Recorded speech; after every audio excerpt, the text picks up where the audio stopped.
Hi friends, good morning. I am Komala. Welcome to the Komala cooking vlog. ಇವತ್ತು ನಾನು vada soup ಮಾಡೋದು ಹೇಗೆ ಅಂತ ತೋರಿಸ್ಕೊಡ್ತೀನಿ, ನೋಡೋಣ ಬನ್ನಿ. ಇದನ್ನು ಮಾಡೋದು ಹೇಗೆ ಅಂತ ಮನೇಲಿ ಈಸಿಯಾಗಿ ಮಾಡ್ಕೊಬೋದು. ಫಸ್ಟ್ ನಾನಿಲ್ಲಿ ಉದ್ದಿನಬೇಳೆ ಒಂದು ಅರ್ಧ ಕೆ ಅಷ್ಟು ಒಂದು 3 ಸರಿ ತೊಳೆದ್ಬಿಟ್ಟು ನೆನೆ ಒಂದು 5 ಗಂಟೆಗಳ ಕಾಲ ನೆಂದಿದೆ ನೋಡಿ. ಈಗ ಇದು ರುಬ್ಕೊಳ್ಳೋದಕ್ಕಿಂತ ಮುಂಚೆ ನಾನೀಗ ಸೂಪ್ ಮಾಡೋದನ್ನು ತೋರಿಸ್ತೀನಿ. ನಾನು ಕುಕ್ಕರಿಗೆ 1-2 ಸ್ಪೂನಷ್ಟು ತೊಗರಿಬೇಳೆ, 2 ಸ್ಪೂನು ಹೆಸರುಬೇಳೆ, 1 ಸ್ಪೂನಷ್ಟು ಕಡಲೆಬೇಳೆನ ಸೇರಿಸ್ಕೊಂಡಿದ್ದೀನಿ. 3 ಥರದ ಬೇಳೆಗಳನ್ನು ಇದನ್ನು ನೀರಲ್ಲಿ 1-2-3 ಸರಿ ತೊಳ್ಕೊಂಡ್ಬಿಟ್ಟು ಬೇಯೋದಕ್ಕೆ ಎಷ್ಟು ಬೇಕೋ ಅಷ್ಟು ನೀರನ್ನು ಸೇರಿಸ್ಕೊಂಡು ಅರಿಶಿನ ಹಾಕ್ಕೊಂಡ್ಬಿಟ್ಟು 1-2 ವಿಜಿಲ್ ತೆಗೆಸ್ಕೊಂಡ್ರೆ ಬೇಳೆ ಎಲ್ಲ ಚೆನ್ನಾಗಿ ಬೆಂದೋಗಿರುತ್ತೆ. ನೋಡಿ, ತುಂಬ ಚೆನ್ನಾಗಿ ಬೆಂದಿದೆ. ಈ ಥರ ಬೇಳೆ ಬೇಯಬೇಕು. ಬೇಳೆ ಬೇಯಿದ್ರೆ ಇದು ಸೂಪು ಚೆನ್ನಾಗಿರುತ್ತೆ ಟೇಸ್ಟಿಯಾಗಿ. ಈಗ ಬೇಯಿಸ್ಕೊಂಡು ನಾನೊಂದು ಸೈಡ್ಗೆ ಎತ್ತಿಟ್ಕೊಂಡಿದ್ದೀನಿ. ಇವಾಗ ಅದೇ ಸ್ಟವ್ ಮೇಲೆ ಒಂದು ಪಾತ್ರೆನ ಇಟ್ಕೊಂಡು 1.5 ಸ್ಪೂನಷ್ಟು ಎಣ್ಣೆ ಹಾಕಿ 1/2 ಸ್ಪೂನ್ ಸಾಸಿವೆ, 1/2 ಸ್ಪೂನ್ ಜೀರಿಗೆನ ಸೇರಿಸ್ಕೊಂಡಿದ್ದೀನಿ. 1 ಇಂಚು ಅಷ್ಟು ಶುಂಠಿ ಚಿಕ್ಕದಾಗಿ ಹೆಚ್ಚಿ ಹಾಕ್ಕೊಂಡಿದ್ದೀನಿ. 3 ಮೆಣಸಿನ್ಕಾಯಿ ಉದ್ದಗೆ ಹೆಚ್ಚಿರೋದು, 1 ಈರುಳ್ಳಿ ಚಿಕ್ಕದಾಗಿ ಹೆಚ್ಚಿರೋದನ್ನು ಸೇರಿಸ್ಕೊಂಡಿದ್ದೀನಿ. ಇಷ್ಟನ್ನು ಸೇರಿಸ್ಕೊಂಡು ಒಗ್ಗರಣೆಯಲ್ಲಿ ಚೆನ್ನಾಗಿ ಬಾಡಿಸ್ಕೊಬೇಕು. ಒಗ್ಗರಣೆ ಎಲ್ಲ ಸ್ವಲ್ಪ ಬಾಡಿದ ನಂತರ ನಾನು 3 ಟೊಮೊಟೊನ ಚಿಕ್ಕದಾಗಿ ಹೆಚ್ಚಿ ಅದನ್ನು ಸಹ ಇದಕ್ಕೆ ಸೇರಿಸ್ಕೊತಾ ಇದ್ದೀನಿ. ಸೇರಿಸ್ಕೊಂಡು ಇದನ್ನು ಅಷ್ಟೇ ಒಗ್ಗರಣೆಯಲ್ಲಿ ಚೆನ್ನಾಗಿ ಸ್ಮ್ಯಾಶ್ ಆಗೋವರೆಗೂ ಟೊಮೊಟೊ ಚೆನ್ನಾಗಿ ಒಗ್ಗರಣೆಯಲ್ಲಿ ಬೇಯಿಸ್ಕೊಬೇಕು.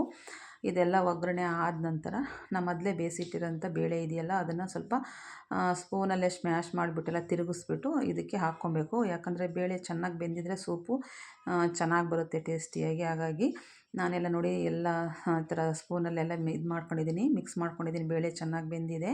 ಈ ಬೆಂದಿರೋಂಥ ಬೇಳೆನ ಈಗ ಒಗ್ಗರಣೆಗೆ ಹಾಕ್ಕೊತಿದ್ದೀನಿ. ಹಾಕ್ಕೊಂಡು ಎಲ್ಲ ಒಂದು ಸರಿ ಮಿಕ್ಸ್ ಮಾಡಿಕೊಂಡು ಇದಕ್ಕೆ ರುಚಿಗೆ ತಕ್ಕಷ್ಟು ಉಪ್ಪನ್ನು ಸೇರಿಸ್ಕೊಬೇಕು. ಸೇರಿಸ್ಕೊಂಡು ನೀರು ನೋಡಿಕೊಂಡು ಸೇರಿಸ್ಕೊಳ್ಳಿ. ಸೂಪಿಗೆ ಎಷ್ಟು ಬೇಕೋ ಅಷ್ಟು.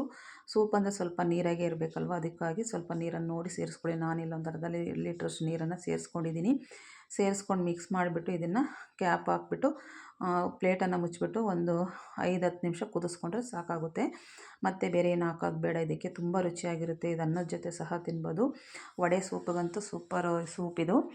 ಇವಾಗ ಎಲ್ಲ ಕುದಿಸ್ಕೊಂಡು 10 ನಿಮಿಷ ಸ್ಟವನ್ನು ಆಫ್ ಮಾಡಿಕೊಂಡು ಮೇಲ್ಗಡೆ ಕೊತ್ತಂಬರಿ ಸೊಪ್ಪನ್ನು ಹಾಕ್ಕೊಂಡ್ರೆ ಸೂಪ್ ರೆಡಿಯಾಗಿ ಹೋಯಿತು. ಈಗ ನೋಡಿ, ಸೂಪ್ ರೆಡಿಯಾಗಿದೆ. ಈಗ ನಾನು ವಡೆಗೆ ರೆಡಿ ಮಾಡ್ಕೊತೀನಿ. ಈಗ ನಾನು ಮೊದಲೇ ನೆನೆಸಿಟ್ಟಿರೋಂಥ ಉದ್ದಿನಬೇಳೆನ ಚಿಕ್ಕ ಮಿಕ್ಸಿ ಜಾರಿಗೆ ಸ್ವಲ್ಪನೇ ಹಾಕ್ಕೊಂಡು 1-2 ಸ್ಪೂನ್, ಊಟ ಮಾಡೋ ಸ್ಪೂನಲ್ಲಿ 1-2 ಸ್ಪೂನ್ ನೀರನ್ನು ಸೇರಿಸ್ಕೊಂಡು ರುಬ್ಕೊಬೇಕು. ಜಾಸ್ತಿ ನೀರನ್ನು ಸೇರಿಸ್ಕೊಬೇಡಿ. ಗ್ರೈಂಡರಲ್ಲಿ ರುಬ್ಬಿದ್ರು ಅಷ್ಟೇ ಸ್ವಲ್ಪ ನೀರು ಹಾಕ್ಕೊಂಡು ರುಬ್ಕೊಬೇಕು. ಇದರಲ್ಲಿ ನಿಮ್ಗೆ ಗ್ರೈಂಡ್ ಇಲ್ಲ ಅಂತ ಅಂದರೆ ಮಿಕ್ಸಿಯಲ್ಲೇ ರುಬ್ಬನ್ನು ತೋರಿಸ್ತಿದ್ದೀನಿ ನಾನು. ನೋಡಿ ಎಷ್ಟು ಗಟ್ಟಿಯಾಗಿ, ಎಷ್ಟು ನಯಸ್ಸಿಗೆ ಬಂದಿದೆ. ಈ ಥರ ರುಬ್ಕೊಬೇಕು. ಅದಕ್ಕೆ 1-2 ಸ್ಪೂನ್ ನೀರು, ಊಟ ಮಾಡೋ ಸ್ಪೂನಲ್ಲಿ 1-2 ಸ್ಪೂನ್ ಜಾಸ್ತಿ ಹಾಕೋಕ್ಕೆ ಹೋಗಬೇಡಿ. ಸ್ವಲ್ಪನೇ ಹಾಕ್ಕೊಂಡು ಬೇಳೆ ಸ್ವಲ್ಪ ನೀರನ್ನು ಸೇರಿಸ್ಕೊಂಡು ರುಬ್ಬಿದರೆ ತುಂಬ ಗಟ್ಟಿಯಾಗಿ ಬರುತ್ತೆ ಹಿಟ್ಟು. ವಡೆ ಹಾಕೋದಕ್ಕೆ ಚೆನ್ನಾಗಿ ಬರುತ್ತೆ. ನೋಡಿ, ಇಷ್ಟು ಹಾಕ್ಕೊಂಡ್ರೆ ಸಾಕು. ನೋಡಿ ಎಷ್ಟು ಚೆನ್ನಾಗಿ ರುಬ್ತಾ ಇದೆ. ಈ ಥರ ಎಲ್ಲ ನಾನು ನೆನೆಸಿಟ್ಟಿರೋಂಥ ಅರ್ಧ ಕೆಜಿ ಉದ್ದಿನಬೇಳೆನೂ ಈ ಥರ ನೈಸ್ಗೆ ರುಬ್ಕೊಂಡಿದ್ದೀನಿ. ತುಂಬ ನೈಸಾಗಿ ಚೆನ್ನಾಗಿ ಬಂದಿದೆ ಗಟ್ಟಿಯಾಗಿ. ಇದನ್ನೆಲ್ಲ ಒಂದು ಬೇಸನ್ಗೆ ಹಾಕ್ಕೊಂಡಿದ್ದೀನಿ. ನೋಡಿ, ಈ ಥರ ತಿಕ್ಕಾಗಿ, ಒಂಚೂರು ತೆಳ್ಳಗಿಲ್ಲ, ತುಂಬ ಗಟ್ಟಿಯಾಗಿ ಬಂದಿದೆ ಹಿಟ್ಟು. ನಾವು ಗ್ರೈಂಡ್ರಲ್ಲಿ ರುಬ್ಬಿದಾಗ ಹೇಗಿರುತ್ತೋ ಅದೇ ಥರ ಬಂದಿದೆ. ಮಿಕ್ಸಿನಲ್ಲೇ ಕೂಡ ಈ ಥರ ರುಬ್ಕೊಬೋದು. ಅದಕ್ಕೆ ನಾನು ಮಿಕ್ಸಿನಲ್ಲೇ ರುಬ್ಬಿ ತೋರಿಸಿದ್ದೀನಿ. ಈಗ ಇದೇ ಹಿಟ್ಟಿಗೆ ನಾನು 1-2 ಸ್ಪೂನಷ್ಟು ಅಕ್ಕಿ ಹಿಟ್ಟನ್ನು ಸೇರಿಸ್ಕೊತಿದ್ದೀನಿ. 1 ಸ್ಪೂನು ಕಡಲೆ ಹಿಟ್ಟನ್ನು ಸೇರಿಸ್ಕೊತಾ ಇದ್ದೀನಿ. ಇದನ್ನು ಹಾಕೋದ್ರಿಂದ ಮೇಲ್ಗಡೆ ಗರಿಗರಿಯಾಗಿ, ಒಳಗಡೆ ಸಾಫ್ಟಾಗಿ ತುಂಬ ಚೆನ್ನಾಗಿ ಬರ್ತದೆ ವಡೆ. ಫ್ಲಫಿಯಾಗಿ ಬರ್ತದೆ. ಇಲ್ಲಿ ನಾನು ಯಾವುದೇ ಒಂದು ಸೋಡಾ ಆಗಲಿ ಏನೋ ಆಗಲಿ ಸೇರಿಸ್ತಾ ಇಲ್ಲ. ಹಾಗಾಗಿ ತುಂಬ ಚೆನ್ನಾಗಿ ಬರುತ್ತೆ. ಹೆಲ್ದಿಯಾಗಿ ಮಾಡ್ತಾಯಿದ್ದೀನಿ ನಾನು ಉದ್ದಿನವಡೆನ. ಈಗ ಇದನ್ನೆಲ್ಲ ಒಂದು ಸತಿ ಕಲಸಿಬಿಟ್ಟು ಮಿಕ್ಸ್ ಮಾಡಿಕೊಂಡು ಇದಕ್ಕೆ ನಾನು ಚಿಕ್ಕದಾಗಿ ಹೆಚ್ಚಿರೋಂಥ ಹಸಿರು ಮೆಣಸಿನ್ಕಾಯಿ, ಸ್ವಲ್ಪ ಮೆಣಸು, 1/2 ಸ್ಪೂನಷ್ಟು, 1/2 ಸ್ಪೂನು ಜೀರಿಗೆ, ಚಿಕ್ಕದಾಗಿ ಹೆಚ್ಕೊಂಡಿರೋಂಥ ಕಾಯಿ ಚೂರುಗಳನ್ನು ಸಹ ಇಲ್ಲಿ ಸೇರಿಸ್ತಾ ಇದ್ದೀನಿ.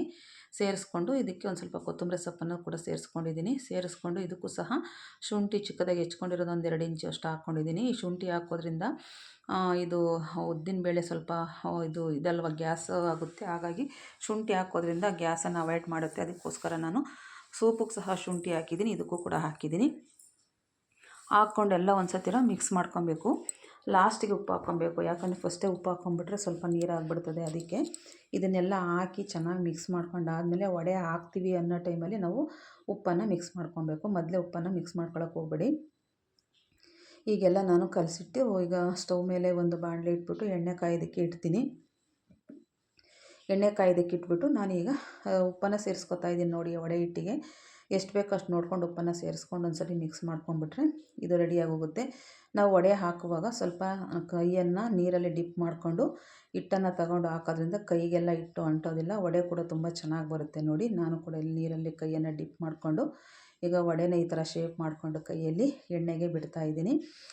ನೀವು ಈ ಥರನಾದ್ರು ಮಾಡ್ಕೊಬೋದು. ಇಲ್ಲಾಂದರೆ ಒಂದು ಕಾಫಿ ಸೋಸೋ ಜಾಲರದ ಮೇಲೂ ನೀರಲ್ಲಿ ಹೆಜ್ಬಿಟ್ಟು ಅದ್ರ ಮೇಲಾದರೂ ಹಾಕ್ಬೋದು. ಯಾವುದ್ರಲ್ಲಿ ಬೇಕಾದ್ರೂ ಹಾಕ್ಕೋಬೋದು. ನಾನು ಈ ಥರ ಕೈಯಲ್ಲಿ ಹಾಕಿ ತೋರಿಸ್ತಾ ಇದ್ದೀನಿ. ಕೈಯಲ್ಲೇ ತುಂಬ ಚೆನ್ನಾಗಿ ಬರುತ್ತೆ, ಯಾಕಂದರೆ ಹಿಟ್ಟು ಗಟ್ಟಿ ಇರೋದ್ರಿಂದ.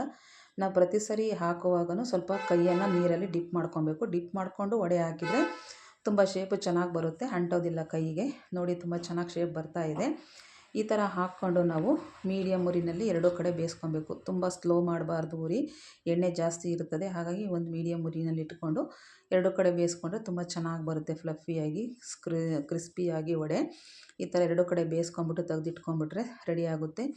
ಇದಕ್ಕೆ ನಾವು ಸೂಪ್ ಹಾಕ್ಕೊಂಡು ತಿನ್ಬೋದು, ಪುದೀನ ಚಟ್ನಿಲಿ ತಿನ್ಬೋದು, ಕಾಯಿ ಚಟ್ನಿಲಿ ತಿನ್ಬೋದು.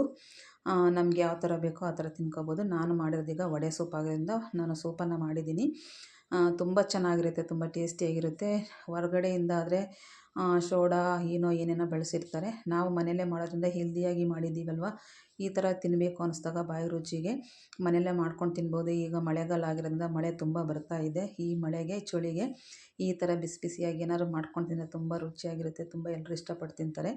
ನಾನು ಕೂಡ ಮೊನ್ನೆ ಮಾಡಿದ್ದೆ, ತುಂಬ ಚೆನ್ನಾಗಿತ್ತು. ಈ ರೆಸಿಪಿ ನಾನು ನಿಮಗೆ ತೋರಿಸ್ಕೊಟ್ಟಿದ್ದೀನಿ. ನಿಮಗೇನಾದರೂ ಇಷ್ಟ ಆದರೆ ನೀವು ಕೂಡ ಒಂದು ಸತಿ ಮನೇಲಿ ಟ್ರೈ ಮಾಡಿ ಹೇಗೆ ಬಂತು ಅಂತ ನನಗೆ ಕಮೆಂಟ್ ಬಾಕ್ಸಲ್ಲಿ ತಿಳಿಸಿ.